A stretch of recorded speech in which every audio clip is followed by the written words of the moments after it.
What's up, guys? We're looking at the modern dating disasters, failed accountability, and family breakdowns. Before we get into it, I didn't put up any videos this weekend. I've been busy with my daughter. She's going to be graduating university here in the next month. Oh, I better find out what the day is. Make sure I got all the time off her. But so the weekends right now, she's kind of got free, and I want to spend as much time with her as I can until she starts a new chapter in her life. And then, of course, time starts shrinking down a little bit as she starts looking at for a job, getting into her career, and moving on into the world that it is. Yeah, so I'll probably not be knocking out videos on the weekend. I just don't want to be running around and be like, ah, shit, I got to get home, make a video, and then try to cram something out, and it may not be very good or really, really rushed without some thought put into it. But I'll keep the videos going during the week because usually she's not home, she's in school. And right now, those are good times for me to get stuff done. But let's get into the video here and see what kind of nonsense we have to deal with today. Guys will literally be like, I'm just not ready for a relationship, and they're 35 years old. And like, you're not ready. What were you waiting for to be ready? Being completely bald? You still have a little too much hair to be in a relationship. What could you possibly be waiting for? Picked the wrong week to quit sniffing glue.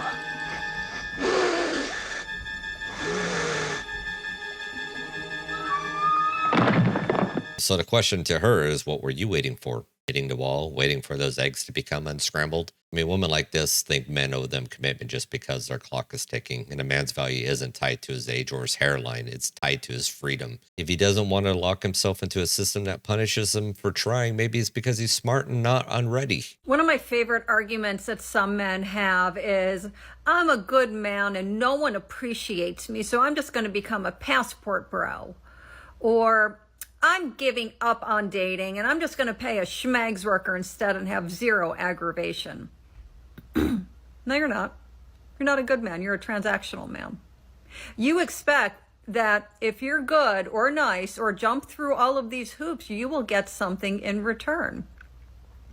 And if you are that kind of a man, then you are. Just own it. But the mark of a true good man or woman, a good person, is, will you be kind? Will you be good to another when that person is not being good or kind to you? Tossing your hands in the air and having a tantrum saying you're going to take your toys and go to a different playground does not make you a good playmate.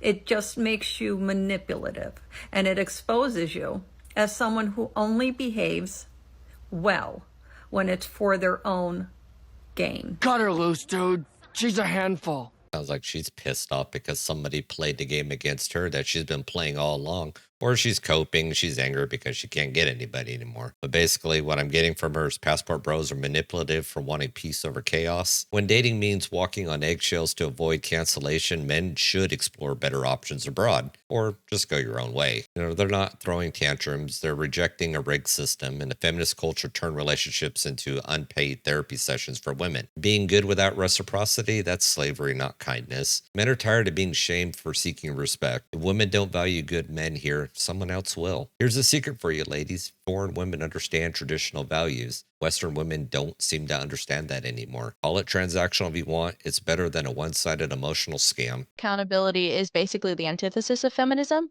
And I also think that masculinity represents accountability. A lot of times in male-dominated spaces, there's a lot of accountability. But whereas women-dominated spaces, you bend the rules, you allow certain things to go past, and you allow a lot more inefficiency because of the emotions to take place. And while that's great in some aspects when it's complemented with masculinity, because I don't want people to get the vibe that we're just dogging on femininity. Right. We're dogging on the fact that feminism doesn't hold people accountable and doesn't ever protect women's actual mental stability. It just encourages mental instability because feminism profits off of that mental instability. There are also toxic versions of, like, toxic femininity really does exist, and feminism doesn't allow us to talk about that. All the places where femininity can get hijacked are where masculinity needs to come back in and restabilize. Love it. Love it. Yep. Yep. Yep. Yeah, she's not wrong. Accountability is kryptonite to feminism, and finally someone who said it. Although we've been saying this for a while now, but Again, somebody else has said it.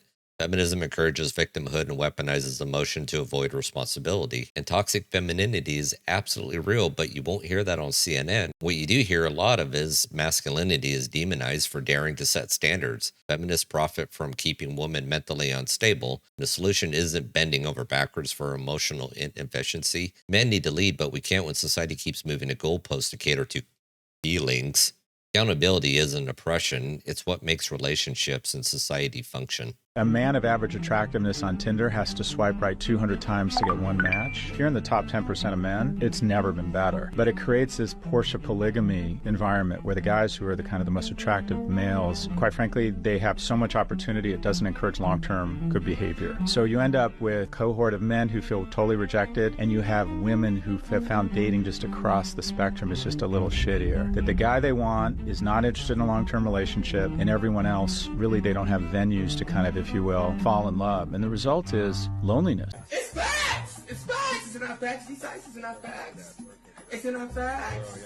I mean, he's not wrong. 200 swipes for one match, and if you're not in the top 10%, forget it. Modern dating apps are an oligarchy for chads, and as for women, they're spoiled by endless options, and the men are left in the dust. This creates a dating wasteland where women want Mr. Perfect, but Mr. Perfect doesn't want commitment, at least to these women. The average men are invisible, and nobody's happy. It's not polygamy, it's Darwinism. Loneliness is skyrocketing, but feminism told women they don't need a man. So congratulations, ladies, you played yourself. I hated my healthy relationship. I didn't know what I was getting myself into. Everything seemed extremely foreign to me. I even remember at the beginning of my relationship, I'm like, hey, there's a part of me inside that does not like you. And I said it with like a comical relief, but I was really serious. Like, there was a part of me that did not like this person, did not like how he held me accountable. I did not like how he held a mirror to my face. I did not like how he created situations where I had to be at my full potential, and I just was not ready to be my full potential at that moment. So you hated your healthy relationship because he made you accountable, which translation is you wanted a lapdog and not a partner. Relationships aren't about avoiding self-improvement, they're about growing together. But feminism sold women the lie that accountability is oppression. Men are supposed to carry all the emotional labor while women get to go find themselves. Sorry, but no man wants to sign up for a relationship where he's your unpaid therapist. If you can't handle a man holding a mirror up, just stay single. I'm pregnant by my baby daddy's dad. Whoa! Wait, your baby daddy's dad, so the Grandfather. father-in-law. Yes. How did that happen? Like, how did y'all hook up? We met years ago and we fell in love maybe the last year. Oh, so you're in love. I'm in love. Whoa. Does your baby daddy know? He definitely doesn't. He does now. Are you going to tell him? When are you going to tell him is the real question. Well, I'm due next month, so maybe next month I have 1 month to figure it out. Did you have a baby shower yet? No, I haven't. Who does he think? I'm 37. I think I'm too old for baby showers. So. Who does he think you're pregnant by? Him. Wait, your baby daddy thinks it's his kid? Yes. Stay up, Angela. That DNA test might show it is because they probably got the same DNA. You could maybe pass it off. Well, we've been together, exactly, but we've been together for 16 years, so I don't think it's going to be a problem. Wait. You don't think it's going to be a problem? What do you mean?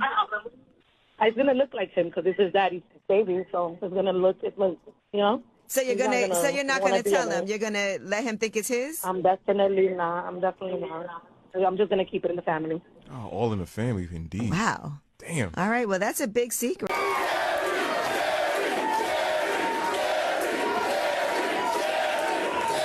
Did we just hear that right? She's pregnant, but her baby daddy's his dad? And she thinks this is no big deal? What in the actual fuck? This isn't keeping it in a family. This is Jerry Springer on steroids.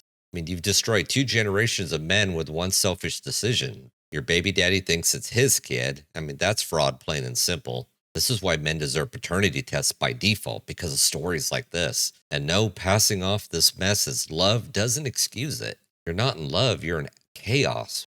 What the hell? My wife is cheating on me. While I've been away serving my country, protecting and providing for my family, she's been sleeping with another man in my home, in my bed. So the surprise today is I'm getting a divorce, and I'm taking my son with me. It was my stepfather. My stepfather is the father of that child. She's not having my baby, she's having my stepbrother. So yeah, is it too much? No, not even close. You take the blindfold off. You can get a lawyer. We gotta fight this out in court, okay? If this is what you want. Yeah, we'll fight it out in court and everything you did. I did it because of how you are. Look at you. John was there for us. You were not. He took care of him. He took care of me. It's his grandfather. Are you crazy? What's wrong with you? What's wrong with me? Yeah. What's wrong with you? His grandfather? My father? You left us. You never cared. You never cared. She's the village bicycle. Everyone's had a ride. I don't know if this is a skit or if it's real, but obviously there is truth behind it because this probably happened to somebody.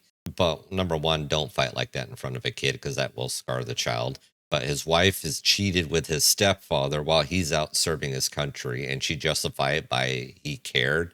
I mean, what a delusional, selfish bitch. Sacrificing for your family means nothing if a woman feels emotionally neglected, and this is why men need to protect themselves legally and financially. Family courts will still side with her no matter how insane the betrayal. She basically destroyed 2 families and expects sympathy. I mean, good on the guy for divorcing her, but be ready to fight the system because it's built to screw men over. I mean, get custody and get freedom. If anybody that's in the military or was in the military watching this, isn't there some rule or some...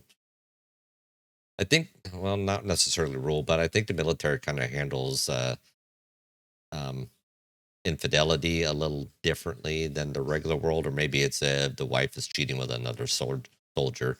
I know I've heard some different things about it, but as somebody that could fill in the blank on that one, as the information that I've heard in the past has kind of slipped my mind and it seemed a little vague. If a woman says any of the following, just know that she's in a BOP stage or a 304 stage. If she says to you that she's in her healing girl era, she's a BOP. If she's telling you that she's taking a break from dating, she's a BOP because she's still giving out her number. She's probably still on dating apps. She's still probably answering guys in her DMs because no woman is ever truly single. She says that she just wants peace or she's peaceful. Just know that she's in a hoe phase. She tells you that she's trying to find herself and she left her ex for herself. It's because she's in a hoe phase. She's a BOP. Finding herself means finding other dudes. She tells you that she's going back to school or she's trying to get her degrees. Just know she's in a hoe phase. If she tells you that she is living her best life, just know that that also means that she's living her best life, making poor decisions and drinking a lot of alcohol, which AKA BOP stage. And lastly, the final stage to any BOP is religion. So if she's telling you that she's suddenly going to church or she's reading her Bible and she has a Bible quote in her freaking bio or anywhere online, it's because she's a retired BOP or she's been a BOP or is currently still a BOP and is masking it through religion. With that being said, she's probably a BOP. Okay, bye. I like this one. Finding yourself more like finding other men.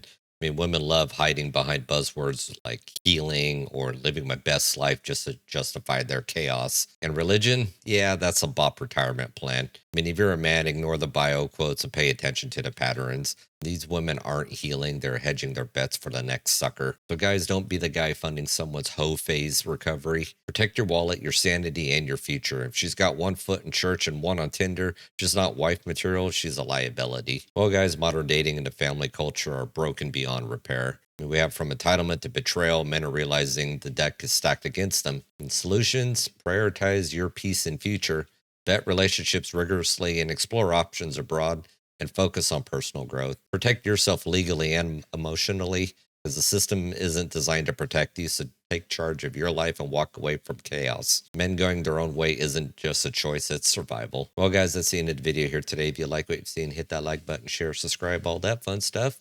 Drop me a comment down below what you think, and I will catch you on the next one. Peace.